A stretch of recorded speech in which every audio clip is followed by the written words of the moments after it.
So before we get into this video, let me just make a disclaimer that I love black women.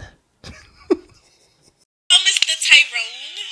I just gotta get freaky for you because you love the hoes.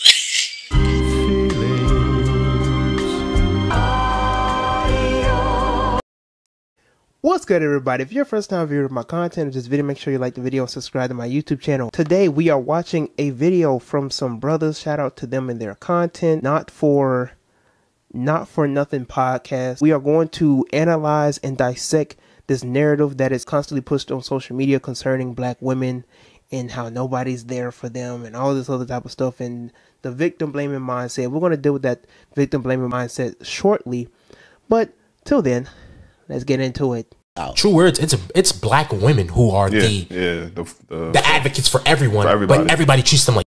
Yeah, that's the real tea. That's the real tea, bro. That's the craziest part. That's the real tea. Everybody, but they be standing up for every body, bro. This is what I be saying, bro. This is why we say protect black women, bro. Niggas think we saying it because it's a trend or it's cool. It's a trend. You're pandering. Literally, look at the information in front of your face, bro. You're a bro. black man. Your mother is black, bro. Your mother. I should have to say that, but bro, forget your mother.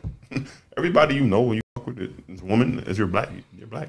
I guarantee you, anybody who has supported you through is a black. You're trying times. A black woman.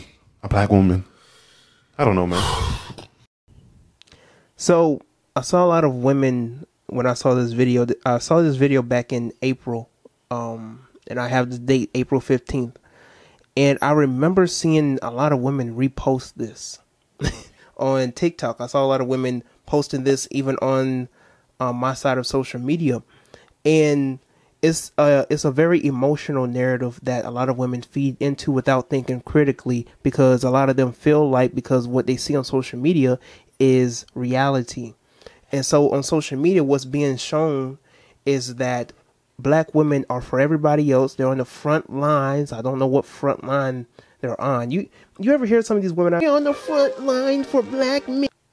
And the only front line I've ever seen them at is at a beauty salon or McDonald's.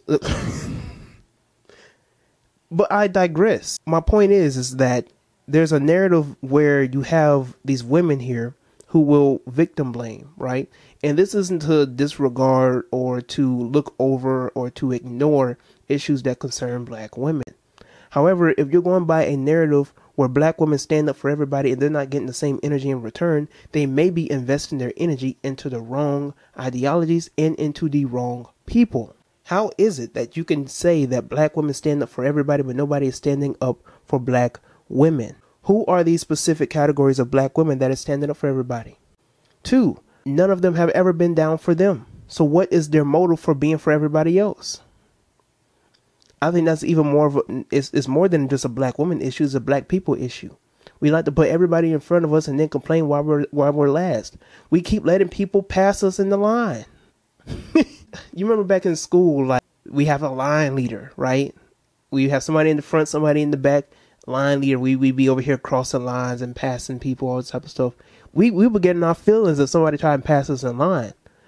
But us as people today, we have no issue having somebody pass us in line. But we get complaints when we get the short end of the stick. It's beyond me. Then these fellas said that's the real tea. Yeah, that's the real tea. That's the real tea, bro. That's the craziest part. That's the real tea. I don't think you should be saying that's the real tea. I don't know any men that be saying that's the real tea. I don't know any men like that. Anyways, they go on to talk about this is why we say protect black women, right? You know, and they over here talking about they think they're saying it because we think it's a trend or it's cool to say, but we really mean it. But here's the thing, right? Even if your mother's black, even if your sister's black, even if everybody in your family is black, which we know by default because you're black, you're not obligated to protect anybody but your black women, the women in your section, in your tribe, in your area, in your family. Don't be putting your life on the line for strangers. Don't be putting your life on the line for people that you don't even know where y'all stand. I'm not saying that if you can notice a certain situation going down, you know that you can handle the situation, whatever the case is, that you can't do something about it. but you're not obligated to. Don't ever feel like because what you see on social media when they tell you protect black women, you're supposed to be for your people. Don't feed into that. You're going to lose your life. Love's gonna get you killed, but pride's gonna be the death of you and me. That's what it's gonna do. Your ego gonna win in the way. I feel like I gotta do what's best. I gotta protect ego. Don't let it get to you. True words. It's black women who are the advocates for everyone, but everybody treats them like if you literally change the race, white women for everybody, Hispanic women for everybody. You don't see that in the media. It's a narrative that is consistently pushed in the media to make you look dumb. To make you look like a mat, a sidewalk, okay?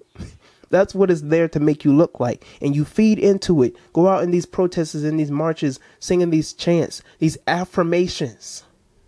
That's what they are. These affirmations that you over here protesting and you cheering and you chanting, as you begin to chant and protest and you go up and down the street, talk about how you're unprotected and all this other type of stuff, you're singing affirmations on your life.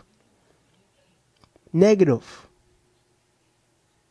to the highest extent, and then complain about the results of these things that we continue to put out there, and it manifests into our reality. Born with that power and that ability, and the white boy can't take it. Quit talking about what he's done to you, what he's doing to you. If you want to say fuck him, say fuck him. But quit giving him all your power. Quit giving him your mind. Quit giving him all this strength. He done this and he done that. He ain't done much of shit but copied the stuff that your ancestors laid out for him. Benjamin Banneker is proof of that. Take back your power. Quit talking about I ain't got, and start claiming what you want. Quit buying into poverty and bills. Claim it from the universe. That's how you got everything else you have. Use your mind. Use your mind. Use your mind. It is your power. It is your power. It is your power. It is your power. Just because your mother's black and your sister's black and you're black doesn't mean you got to be for everybody that's black. And who are these black people? Because if I ask the black woman in my circle if they're for everybody, they'll tell you who.